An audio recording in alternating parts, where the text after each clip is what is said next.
I don't know about y'all, but I didn't always live for the Lord. I was a big mess up like all my friends was for a while. I was a big mess up for a long time. And everybody gave up hope on me. Jail keeper gave up hope on me. School teacher gave up hope on me. My mother gave up hope on me. My dog gave up hope on me, and I ran into a preacher. And the preacher told me about how his life had been. And the preacher told me how he'd been lost in darkness. And he told me how he'd been a big mistake, that people called him roadkill. He said, but then he prayed a little prayer asking Jesus in his life. And he said that's a thing that made a difference. He said, you know, you can live like all your friends and you end up lost and find yourself a prisoner in your own devices.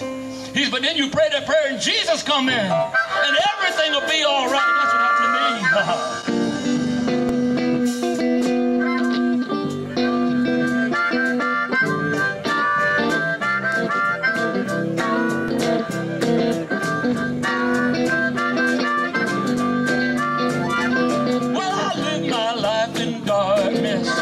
Just like all my friends.